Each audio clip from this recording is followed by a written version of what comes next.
তাহলে এখন সেই রকম হ্যাডোমালা রাষ্ট্রপতি তো হতে হবে, মেরুদণ্ডওয়ালা রাষ্ট্রপতি তো হতে হবে পররাষ্ট্র এবং রাষ্ট্র সংক্রান্ত বিষয় নিয়ে।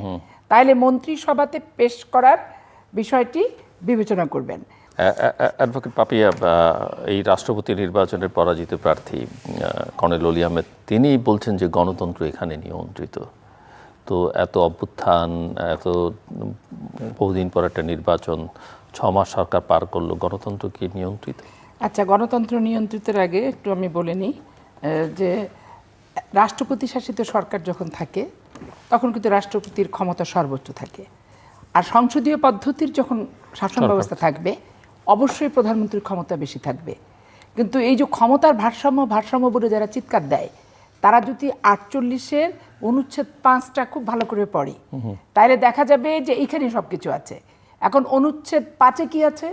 অনুচ্ছেদ 5-এ দফা 5-এ আছে যে প্রধানমন্ত্রী রাষ্ট্রীয় ও পররাষ্ট্র নীতি সংক্রান্ত যে কোনো বিষয় নিয়ে রাষ্ট্রপতিকে অবহিত করবেন, এবং রাষ্ট্রপতি অনুরোধক্রমে যদি অনুরোধ করে তাহলে মন্ত্রিসভা সেই জিনিসটা বিবেচনার জন্য মন্ত্রিসভায় পেশ করতে পারবে। রাষ্ট্রপতি যদি অনুরোধ করে যে কোনো বিষয় নিয়ে, পররাষ্ট্র এবং রাষ্ট্র সংক্রান্ত বিষয় নিয়ে, তাহলে মন্ত্রিসভাতে পেশ করার বিষয়টি বিবেচনা করবেন।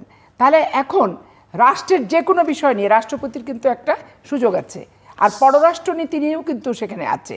তাহলে এখন সেই রকম হ্যাডোমালা রাষ্ট্রপতি তো হতে হবে, মেরুদণ্ডওয়ালা রাষ্ট্রপতি তো হতে হবে। এখন মেরুদণ্ডওয়ালা রাষ্ট্রপতি আব্দুর রহমান সাহেব ছিল।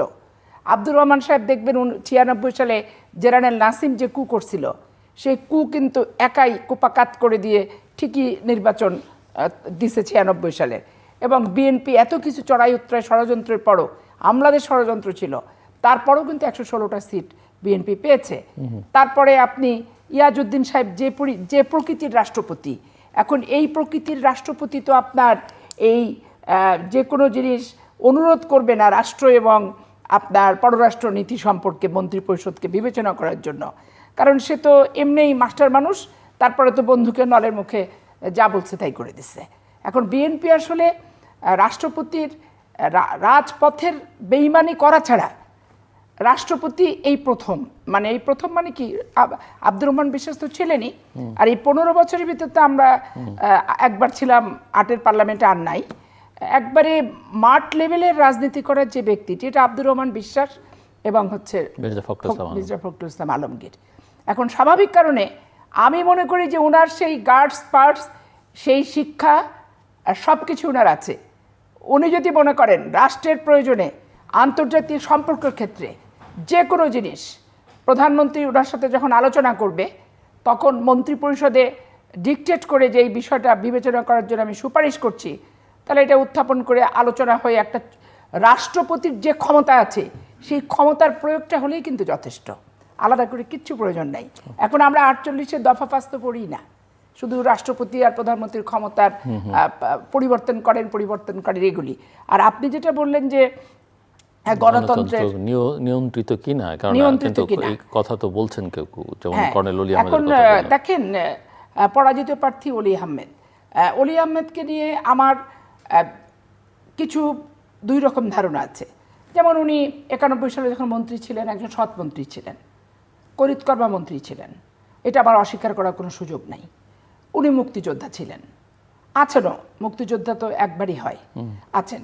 কিন্তু 11-তে এই জামাত ইসলামের একটা সিট নিয়ে যে কাহিনীটা উনি করলেন, এখানে ওনার ব্যক্তিগত স্বার্থপরতা, এবং 11-কে উনি আমন্ত্রণ দিয়ে নিয়ে আসলেন, এবং উনি যে আমন্ত্রণ দিয়ে নিয়ে আসলেন সেটা চট্টগ্রামের পোলো গ্রাউন্ডে জনসভাতে পর্যন্ত সেটা প্রকাশ করলেন, এবং খালেদা জিয়াকে উনি তুমি করে কথা বললেন যে দেখে যাও খালেদা জিয়া, এবং তারেক রহমানকে তার বাবা মা তুলে কিন্তু গালিগালাজ করার পরে ষড়যন্ত্র করে সে কি পেয়েছে, একটা এমপি হয়েছে 8-এর পার্লামেন্টে, শেখ হাসিনার সাথে ষড়যন্ত্র করে দেখেন 8-এর পার্লামেন্টে সে একটা এমপি হলো। এইটুকুই, এত বড় কনস্পিরেসি রাষ্ট্রের বিরুদ্ধে, ভোটাধিকার পদ্ধতির বিরুদ্ধে, গণতন্ত্রের বিরুদ্ধে, সংবিধানের বিরুদ্ধে দিয়ে একটা অসাংবিধানিক সরকার সে নিয়ে আসার পরে পাতানো নির্বাচনে 2008-এর উনি এমপি হলেন।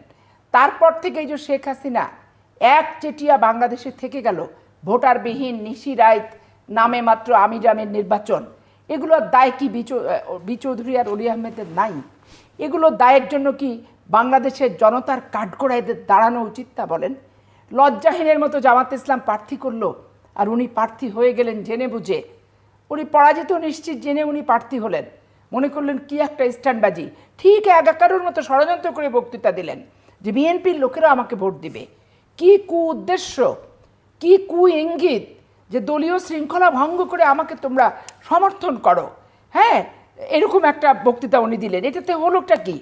আজকে ডিপ স্টেটের ষড়যন্ত্রই বলেন এবং বাংলাদেশের গণতান্ত্রিক রাষ্ট্রকে অগণতান্ত্রিক করার ষড়যন্ত্রই বলেন, এবং শেখ হাসিনার ক্ষমতায়ন থেকে স্বৈরাচারী যে হলো, এর পাশাতে দুটো ব্যক্তি কোনোদিনই ক্ষমা পাবে না, একটা বি চৌধুরী, একটা অলি আহমেদ, এই এলডিপি পিডিপির এই নেতারা।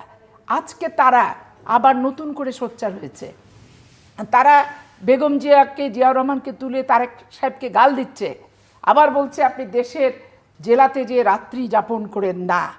তাহলে আসল ষড়যন্ত্রকে ওনাকে তো রিমান্ডে নেওয়া উচিত, ওনাকে অ্যারেস্ট করে রিমান্ডে নেওয়া উচিত যে কি কি তথ্য আপনার কাছে আছে যে আমি জেলার বাইরের দলের নেতা হিসেবে, বাংলাদেশের নাগরিক হিসেবে রাত থাকি, আমার সমস্যাটা কি, এটা তো আগাম ওনার কাছে জানা দরকার। কারণ হচ্ছে রাষ্ট্রপতি জিয়াউর রহমানের পাশের রুমে বি চৌধুরী ছিল, শাহ আজিজ সাহেব ছিল, আরও অনেকে ছিল।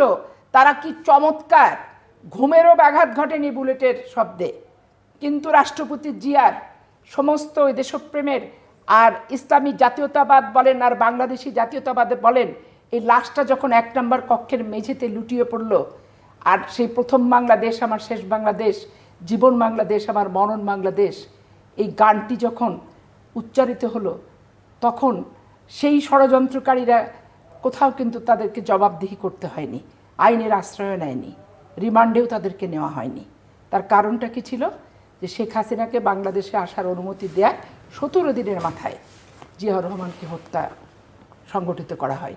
একমাত্র সাক্ষী ছিল হচ্ছে মঞ্জুর, সে একটা সাংবাদিক চাইছিল, সাংবাদিক পর্যন্ত দেওয়া হয়নি, আইনের আশ্রয় তাকে দেওয়া হয়নি, তদন্তকারী কর্মকর্তার হাতে তুলে দেওয়া হয়নি, তাকে গুলি করে সাক্ষ্যকে শেষ করা হয়েছে, ঠিকঠাক বিডিআর পিলখানা হত্যার মতো করে। তাহলে এই দায় থেকে অলি আহমেদ বলেন, বি চৌধুরী বলেন, মারা গেছেন এরশাদ সাহেব, এগুলো কি মুক্ত হতে পারে? পারে না। আপনি এখন বলতে পারেন যে বিচার কেন চাননি? কার কাছে বিচার চাবো? কারণ বিচারের আলামত যদি ধ্বংস হয়ে যায়, বিচার চাওয়ার তো আর কিছু নাই। জনগণের হাতে বিচার চাইছি।